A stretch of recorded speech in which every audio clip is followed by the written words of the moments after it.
sit with it. Don't avoid it. Don't reject it. Don't try to distract yourself. You need to sit in that discomfort in order for you to really find the answers that you are craving, the answers you desire that are going to finally set you free. If you're a returning viewer, welcome back. I'm so excited to have you guys here again.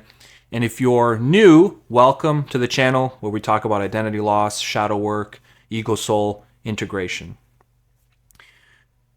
If you're in the midst of identity loss and you're trying to navigate your way out of it, you're trying to figure out how do I get back to who I was, or often who we thought we were? How do we reorient ourselves towards the direction of purpose and actually feel excited and energized and feel like not only is this like an ego endeavor, but this is a union of my ego and my soul, which contains my intuition, my connection with God, and a stronger sense of meaning in life. I know for me that when I went through my identity loss, it was, for those of you that watch my videos, I wanted to be a world champion in Brazilian Jiu-Jitsu. Trained full-time, competed, dieted, weight trained, did that for years and years and years, got to a pretty high level. I've won provincials multiple times, taken third place at the world championships, and I've also opened up a business, an academy where I teach jiu-jitsu as well, and pulled in 6 figures in our first year. But there was a point that came, there's 2 points. One, after I woke up one day, decided I don't want to be a world champion anymore. Just that drive left, that passion left, spiraled me into identity loss. Didn't know who I was anymore, had to rebuild myself. And after I somewhat rebuild myself, open the facility to then have another ego death. And then had to rebuild myself back up from there again as well. If there's one thing that I've learned from that experience, and after working with the most beautiful people that I've ever met through my one-on-one calls, you must sit within that identity loss first. In other words, you have to wander the desert. It has to feel aimless, confused, chaotic. But your objective is to stay in the eye of the storm, unfazed, strong, ready to take in whatever you need to take in, ready to accept whatever it is you need to accept. Because the most common thing that I find happens is we dart to the next idea quickly. We feel this unsettling feeling, we don't like it, so we quickly dart our attention to the next shiny object, to the next idea, the next business, the next career, and we're so longing for that sense of purpose again that we can almost mask and cover this not exactly direction we need to go, but we just want to get out of the pain so badly that we just give it this beautiful veil. And until later down the line, we realize that wasn't the answer at all. And so if you want to save yourself a lot of time, you have to give yourself that space to listen to the internal dialogue. Now, I know that for a lot could be uncomfortable, and maybe you've tried it for a little while and it hasn't really been working. One thing I have to say to you, and this is something I tell every single person that I do calls with, this is not a fast journey. The journey to ego soul integration, that's going to give you a sense of inner peace. That's going to give you a different sense of confidence and faith that you have finally met with the demons and the dragons within you, and you've contended with it and you've accepted.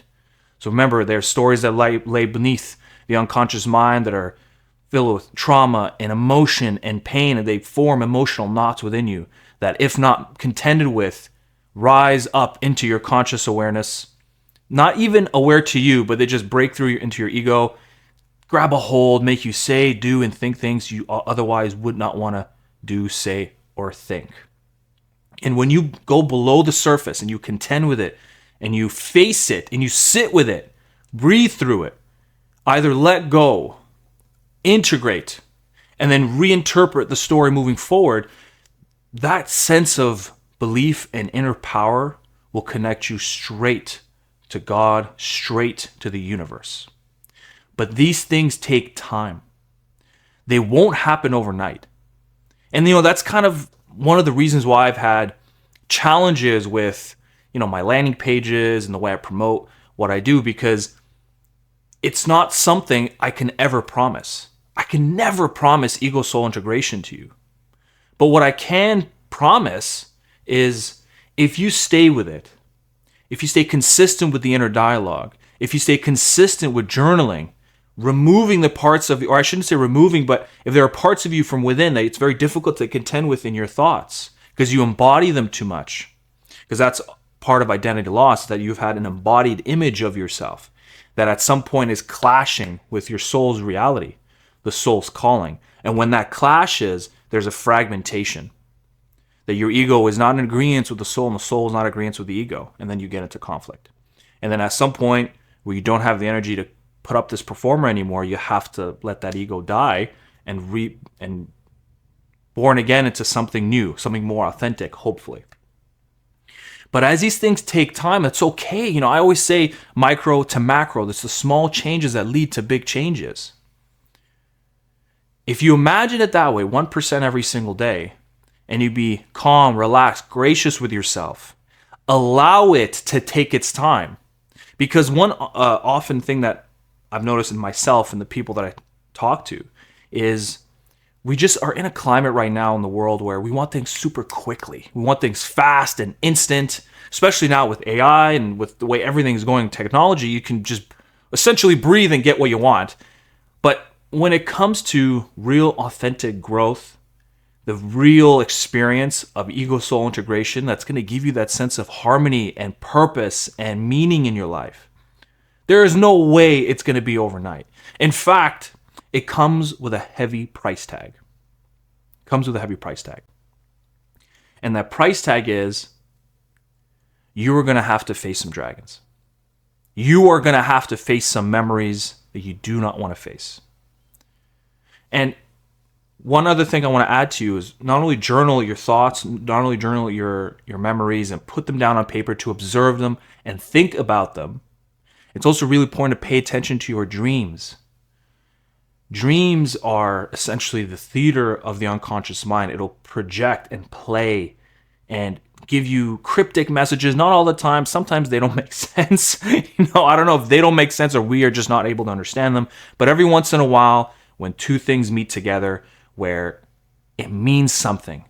It's giving you a message. I once had a dream where it was during the period of transition. I was going from identity loss to actually rediscovering my more authentic self.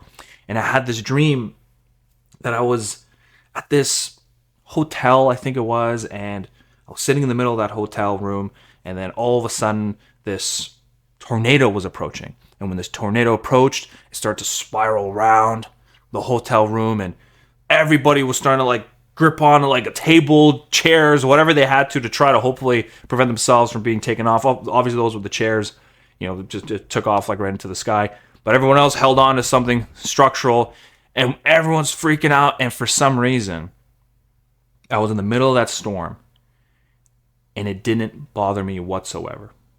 In fact, there was this weird, unusual enjoyment that I had. And to me, what that signaled was, I was accepting the reality of this identity loss. I was accepting the transition, this moving into a new me, the more authentic me. It's not even new exactly. It's always been there, but it's just been buried for a very, very long time. And as you contend from within and accept your flaws, accept the parts of you that are maybe not conducive to a good society. We always reject, and we split. But when you accept the two worlds of you, when you understand that you are not either one, good or bad, that you are the union of it, and you see it holistically and you start to accept it bit by bit, micro to macro, it is going to unlock a power within you, an archetypal energy that is so ancient that when it touches you, you won't know if it's you or something else. And I've heard this many times in my calls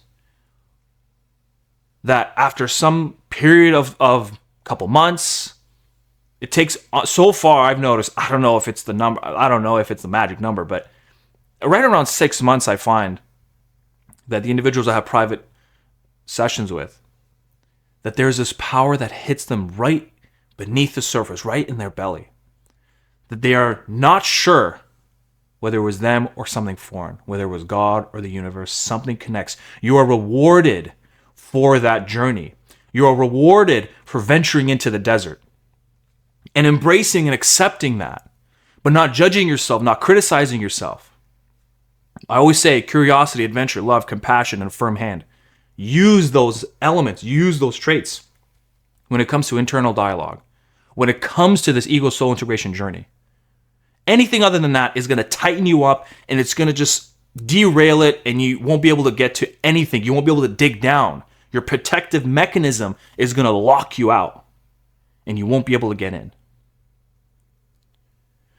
If this is something that you want to go deeper with, and you want guidance from me personally, and that's one thing that I can promise. I can promise that when you're on the call with me, you're getting full me, my full attention, my full presence. One of my weaknesses, I guess, is, I've always been drawn to want to bring people into the circle. I want to just play and learn, have fun and grow and feel emotions together. That's always been me, but I've been subject to bullying for a long time just because I quickly accept.